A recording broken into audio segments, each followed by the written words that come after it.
Log entry, day 79. The recorder blinks softly, steady as breath, and I let my words move into its quiet. Today the ship has brought me into orbit around Auris-9, a world unlike any I've seen before. From above, it gleams with hues of pale blue and white, not cloud alone, but something sharper, brighter. Even from this distance, I can see light scatter and fracture, as though the planet itself is made of crystal catching the sun. The star here burns gently, casting long rays across the atmosphere, and each one bends, refracted, until the world shimmers like a jewel turning slowly in the dark. For long minutes I simply watch, letting the sight anchor me. There is no hurry, only presence. I adjust the vessel's course, preparing for descent. The hull sighs as controls shift, and the atmosphere of Auris-9 rises to meet me. Thin wisps of mist form against the glass, scattering color in soft halos, violet, silver, pale blue. They fade quickly as I pass through, leaving the sky open, washed in a light that feels softer than any I've known. Below, the coastline appears, a long band of pale brightness stretching between ocean and land. At first, it looks like sand, but it gleams too much, catching the light in glimmers that sparkle like frost. The nearer I come, the more it glows, until the entire shore seems to breathe with light. Engines ease back, thrusters guiding me into a slow descent. The ship lowers gently, its shadow stretching across crystalline ground. Touchdown is soft, a faint tremor through the cabin, followed by silence, the kind of silence that feels alive. I unfasten the harness and step to the port. The view opens before me, a shore of crystal grains glowing faintly, an ocean shifting with colors like glass stirred by light. Each wave laps the land not with a crash, but with a tone, a chime, as though water and crystal together have become an instrument. The entire coast rings with quiet music, patient and unbroken. I rest my hand against the glass, listening through the ship's hull. The sound is unlike anything I have known, neither storm nor tide, but a song that seems written for stillness. The recorder blinks. My words continue, calm and unhurried. I will step outside soon, but for now I linger in observation, letting the glow of Auris-9 wash into memory. The descent is complete. The shore awaits, shimmering with its hushed music. The hatch opens with a quiet sigh, and I step out onto the surface of Auris-9. Gravity holds gently, enough to steady me without weight pressing down. My boots touch ground that glitters beneath the light, and at once I see this is no ordinary sand. The shore is made of crystal grains, translucent and fine, each one catching the glow of the star and scattering it into faint sparks of color. Every step I take sets off a whisper of sound, as if the ground itself were humming in greeting. I move toward the water's edge. The ocean is vast, stretching farther than sight, but it is no ordinary sea. Its waves are made of liquid glass, clear and shimmering, and when they rise and fall against the crystalline shore, they do not crash, they sing.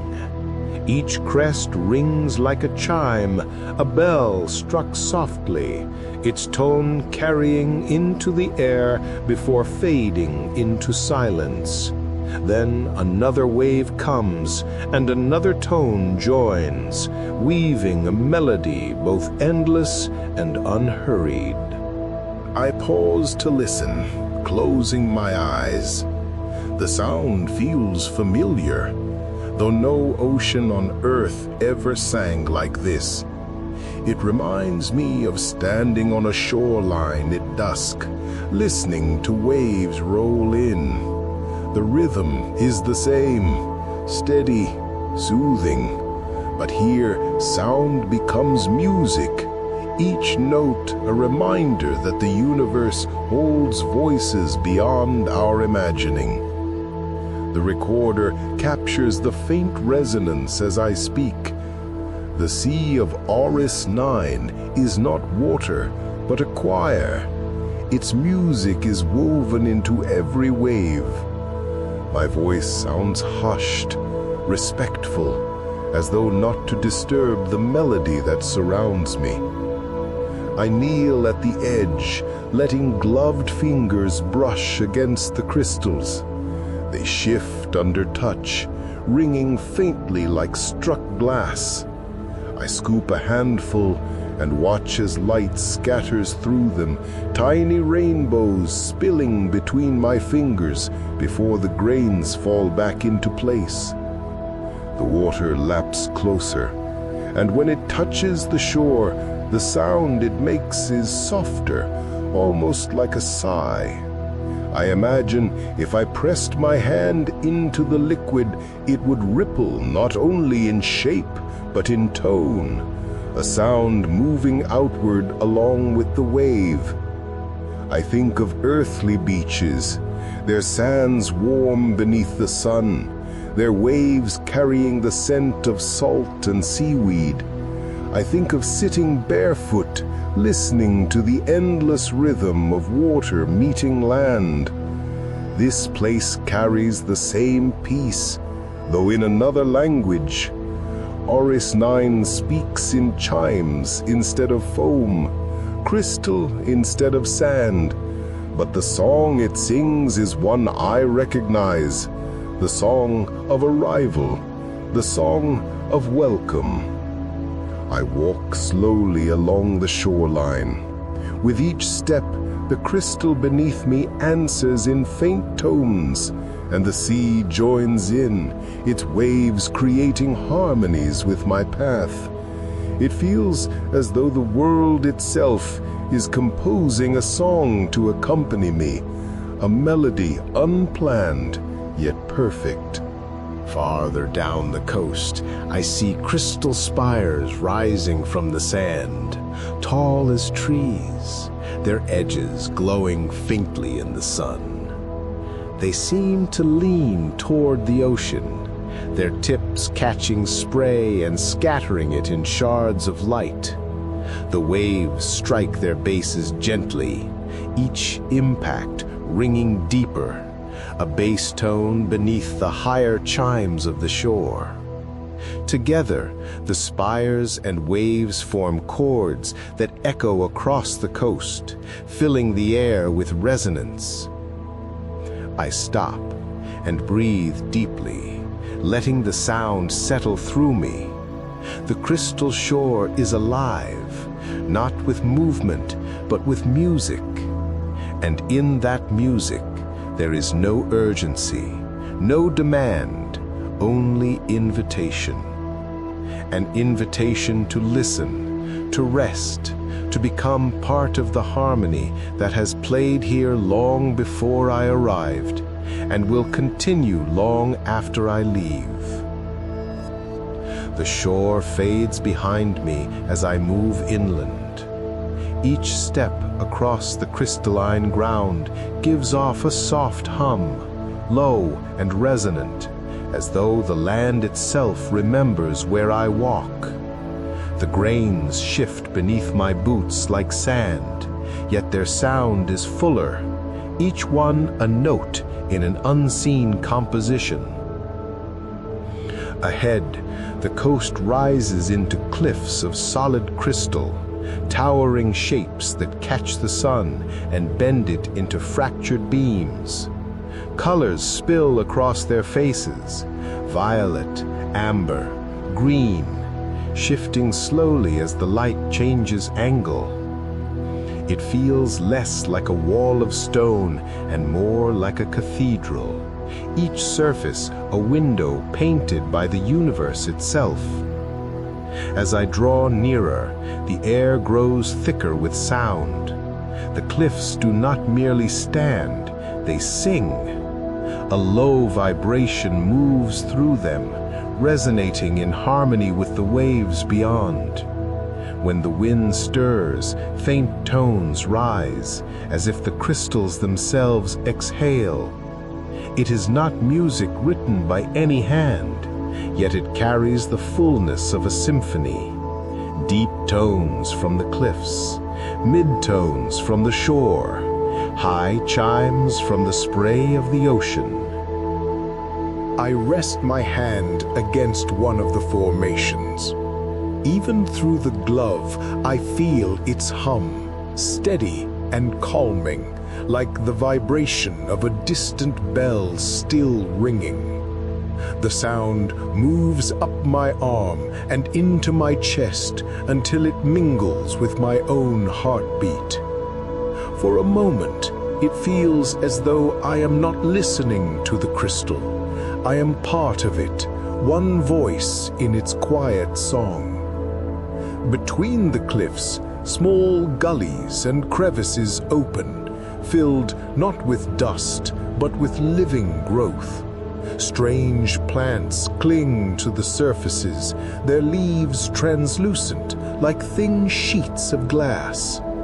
They sway gently, though no breeze stirs here, bending as though moved by the vibrations alone.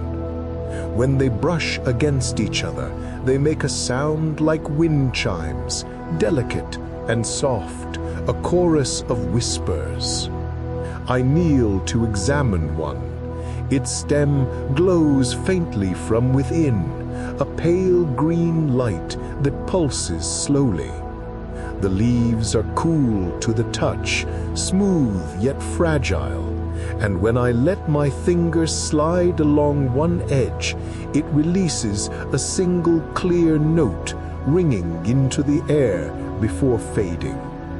The plant responds by swaying more quickly, as if answering in kind. It is strange to see life here, yet it feels inevitable.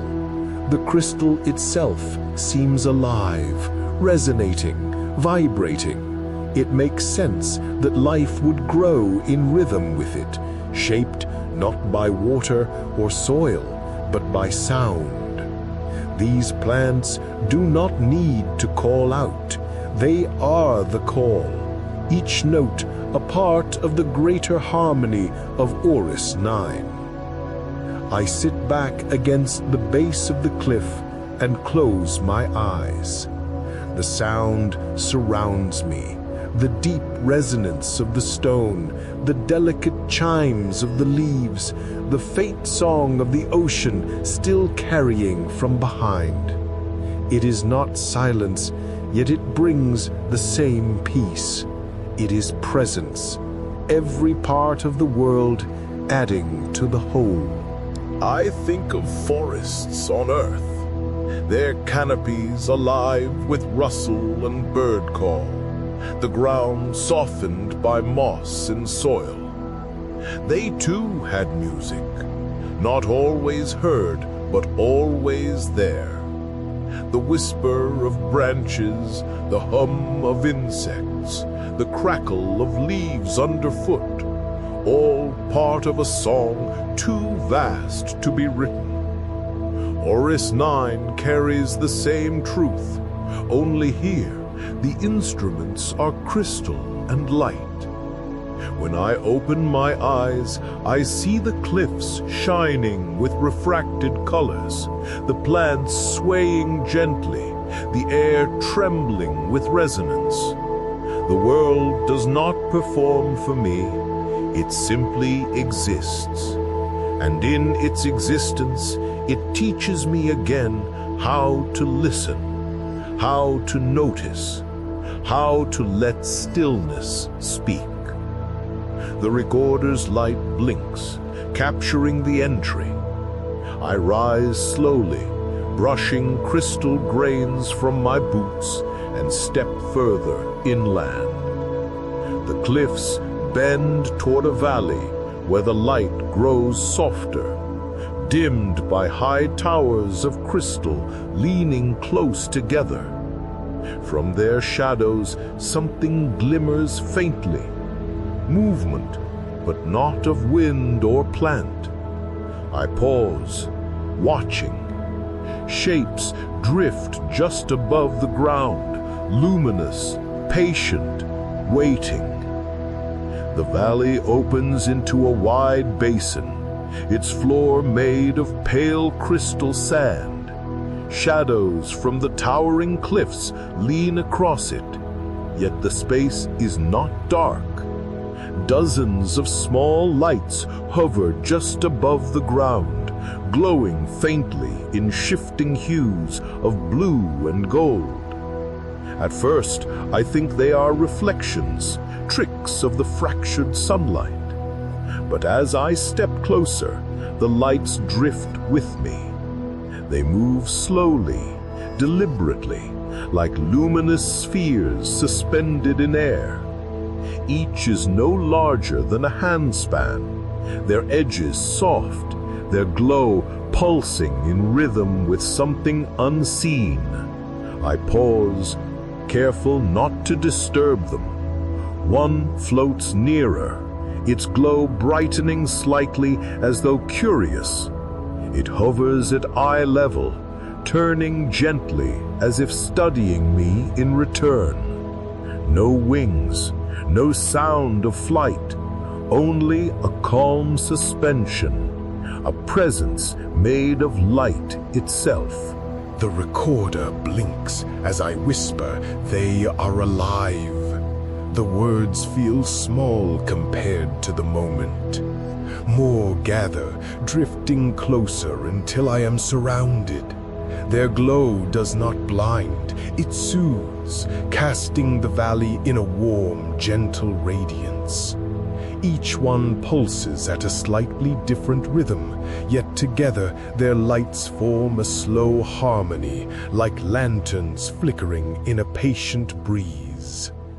I lift a hand, and one sphere hovers nearer, its glow deepening to a soft gold.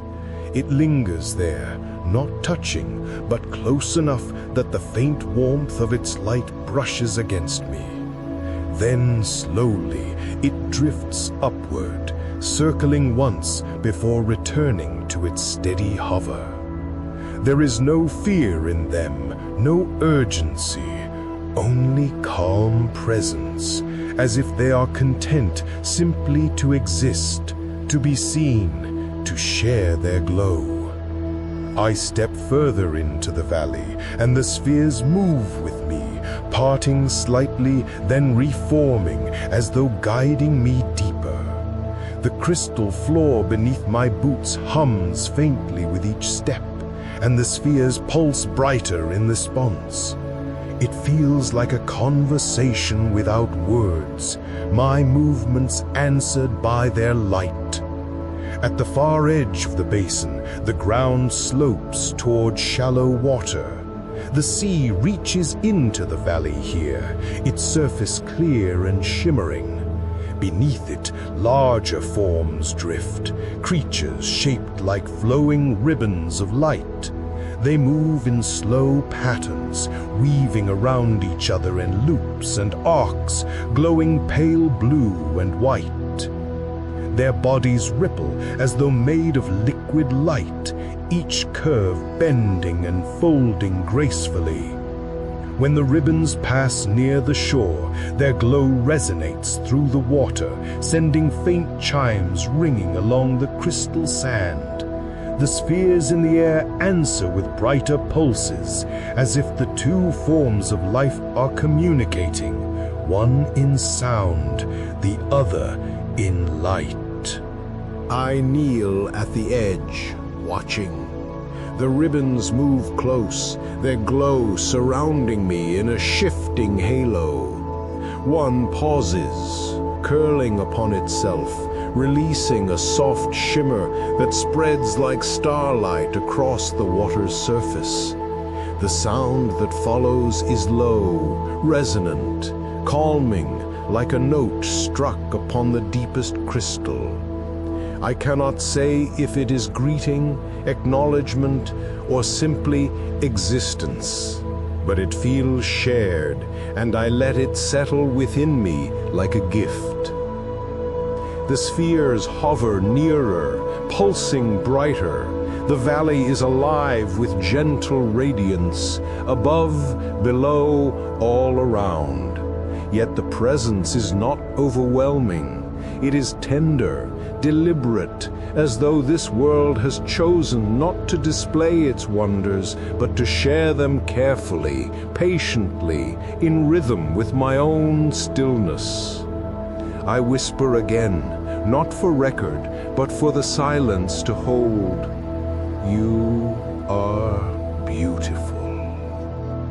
The lights do not change, yet I feel as though they have heard. I sit on the crystal shore, surrounded by spheres of gold and blue, watching ribbons weave beneath the water. Time drifts without measure. There is no urgency to leave, no call to hurry, only the steady glow of life existing in harmony with the land, the water, the air, and now with me. The log light blinks, capturing all. I rest my voice, letting the present speak louder than words. The creatures drift, patient and untroubled, lanterns of Auris-9 keeping vigil in their crystal valley. I remain seated on the crystal shore, the glow of the spheres surrounding me like a constellation brought down to earth. Their light is soft against the cliffs, reflecting in faint hues that dance across the faceted walls. The ocean ribbons drift below, weaving their patient arcs, their glow rippling outward until it touches the very edges of the basin. The harmony of it all seeps into me. The tones of the crystalline sand beneath the water, the pulses of light above, the slow rhythm of waves against the shore. It feels less like a place to explore and more like a place to belong, as though the valley itself has folded me into its pattern. I think of Earth's shores, of evenings when the tide rolled in, foam glowing faintly under moonlight, fireflies drifting in the grass behind me. The sounds of waves mingled with insects and distant voices, weaving a song of presence and calm. That memory feels closer now, as though the crystal coast of Auris-9 is not separate, but an echo, a reminder that every world, however strange, carries within it the same rhythm of companionship. The spheres float nearer. One drifts so close it hovers just above my shoulder, pulsing softly, its glow warming the edge of my vision. Another dips low near the ground, scattering light over the crystal grains until they ring in faint, playful tones. I smile without meaning to, my breath slow, words caught in my throat. They seem to be not just creatures, but expressions of the world itself, extensions of light, fragments of presence gathered here in this valley to remind any traveler that solitude need not be empty. I speak softly, not for the recorder this time, but for myself. Wherever life arises, it seeks to shine. The glow around me brightens slightly, though whether in answer or coincidence I cannot know. It is enough. The ribbons beneath the water pass close again, their bodies weaving into shapes that resemble constellations. For a moment, I imagine I am gazing at the stars from below, each ribbon a path across the night. The sound they leave behind is deep, resonant, carrying through the ground into my chest. My heartbeat sinks with it, steady, calm. I lean back against the crystalline wall, the hum vibrating through me, and close my eyes. Even unseen, the presence remains. Light warming my skin, sound moving through the stone, the faint scent of minerals, sharp yet clean. It is as though the valley holds me in embrace, neither demanding nor clinging, only present. I think of exploration, not as conquest, not as discovery, but as listening. To step onto another world is not to impose, but to hear the song it has always been singing, to let its rhythm join your own. Tonight, Auris-9 has shared its song with me, light and resonance, wave and chime, presence and patience. When I open my eyes, the valley glows as before, timeless and unchanged. Yet within me, something has shifted. I feel less like a visitor, more like a participant. The universe does not hold strangers, only songs waiting to be heard. The recorder blinks, silent witness to these reflections. I let it capture nothing for now, allowing the moment to rest as it is, unwritten but carried forward. The creatures drift slowly back toward the basin's center, their glow softening. Dusk begins to touch the cliffs above, light scattering into deeper shades of violet. It is time to return to the vessel. Yet I leave not with absence, but with presence folded gently within me, like a lantern lit to carry back into the night. The path back to the vessel is quiet, though not empty. The crystal ground hums faintly beneath my steps, as if remembering where I have walked. Above, the spheres drift slowly toward the cliffs, their glow fading into the deepening dusk. The ribbons in the water sink lower, their light scattering in ripples that blur into shadow. The valley does not fall silent. It only softens, as though tucking itself into rest. I pause once more at the shoreline. The ocean's waves continue their song, chimes rising and falling in endless rhythm. Even now, with the day dimming, the shore glows faintly, translucent grains catching the last light of the star. It feels like a farewell, yet not final, more a promise that this harmony endures whether I am here to hear it or not. The ship waits, steady in its place, a lantern of metal and hum amid the crystalline coast. As I approach, its lights blink faintly, reflecting against the sand. For a moment, I see it not as a vessel, but as another being of this world, one more glow among many, part of the constellation of life that Auris-9 has revealed. The hatch opens with a sigh, welcoming me back.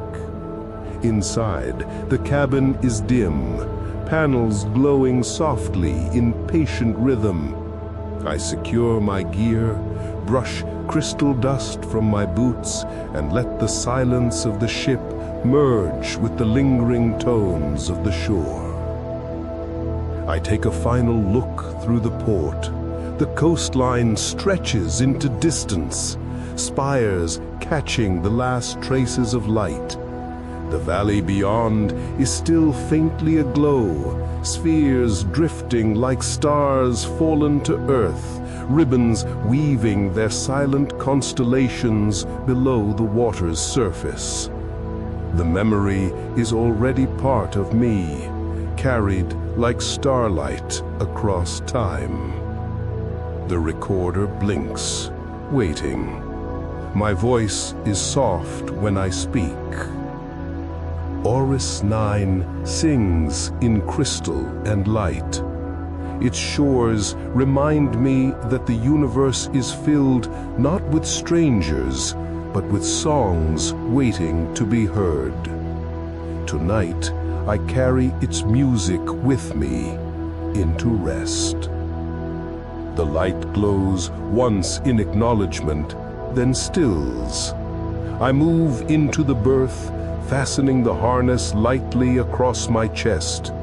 The cabin darkens further, only a few faint indicators glowing like stars in miniature. My breath falls into rhythm with the hum of systems, slow and steady, as the memory of the shore settles deeper within me. Eyes close, and the glow remains, not seen, but felt. The sound of waves ringing through crystal still lingers, soft as a lullaby, carrying me beyond thought, into quiet. The vessel drifts, the shore endures, and I rest, wrapped in the song of Auris-9.